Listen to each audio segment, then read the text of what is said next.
देखिए, देव और दानव, सुर और असुर हमेशा से इस धरती पर रहे हैं और सबको रखना चाहिए। जोड़ने वाले लोग ये मानव परंपरा में है, तोड़ने वाले लोग दानव परंपरा को मानने वाले लोग हैं, उनके अनुयायी हैं। तो दानवों ने हमेशा तोड़ा है, वे आज वही बात करते हैं। जो लोग भारत को डिस्कवरी ऑफ इंडिया से भारत को देखना चाहते हैं जी, जिनका नजरिया हुआ है जी, वे भारत को नहीं समझ पाएंगे, वे नहीं समझ पाएंगे। जो अपने को एक्सीडेंटल कहते हैं, वे भारत को नहीं समझ पाएंगे। भारत को वही समझ पाएगा जो भारत की इस आध्यात्मिक परंपरा को, जो राम की परंपरा है, कृष्ण की परंपरा है, भगवान शिव की परंपरा है, शक्ति की परंपरा है, इस परंपरा के प्रति श्रद्धाउन्नत हो जी, वही भारत को जान पाएगा। एक और मुझे लगता है कि उसकी चिंता नहीं करनी है। देश की जनता जागरूक हो चुकी है, एक्सपोज हो चुके हैं लोग, इनको इससे ज्यादा नंगा करने की आवश्यकता नहीं है। क्योंकि हमें तो कभी कभी डर लगता है कि कहीं इससे ज्यादा इनको और एक्सपोज करें तो कहां ये मोती खाने लायक बचेंगे, कहीं नहीं बचेंगे। एक दूसरी स्थिति है, जहां तक आपने वक्फ की बात की है जी, मैं तो कभी कभी आश्चर्य होता है, ये वक्फ बोर्ड है या कोई माफियाओं का बोर्ड है, भू माफियाओं का बोर्ड बन गया। अरे याद रखना, एक एक इंच लैंड लेंगे। हमने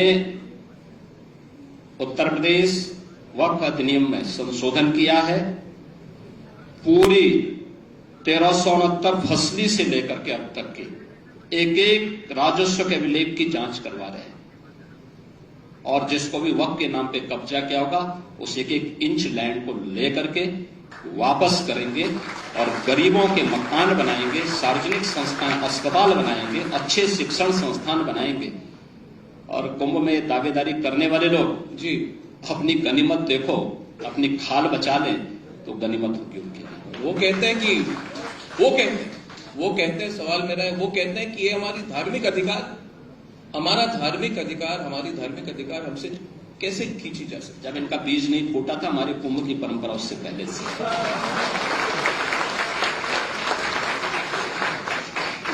तो योगी जी, इस बार सनातन बोर्ड की बात भी आई है। कई लोग कहते हैं कि अगर वक्फ बोर्ड है तो सनातन बोर्ड भी होनी चाहिए, इस पर भी बहस होनी चाहिए, इस पर भी काम होना चाहिए। सवाल मेरा आपसे यह है, इस पर आपकी क्या राय है?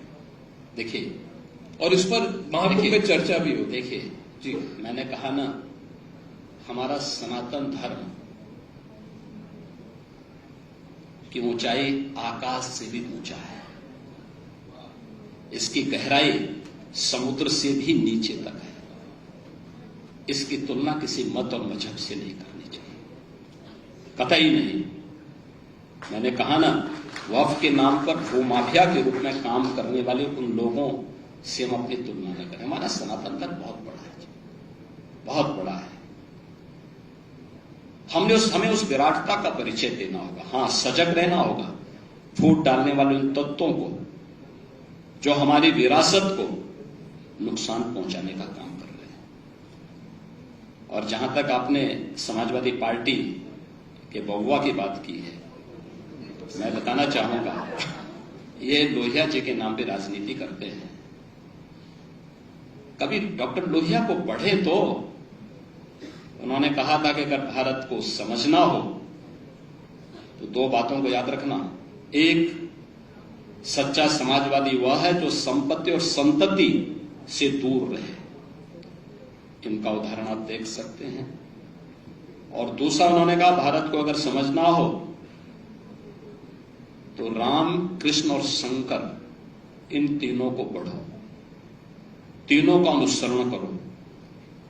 भगवान राम उत्तर से दक्षिण, भगवान श्री कृष्ण पूरब से पश्चिम को जोड़ने वाले, और 12 ज्योतिर्लिंग के माध्यम से संपूर्ण भारत को जोड़ने वाले ये 3 आराध्य देव जिस परंपरा में हो उसको कोई बाल बांका नहीं कर सकता। है डॉक्टर लोहिया की बात है, तो कम से कम लोहिया को पढ़ें। तो अगर लोहिया को पढ़ेंगे तो मुस्लिम परस्ती से बच पाएंगे और आने वाली पीढ़ी को अच्छा कुछ बता पाएंगे।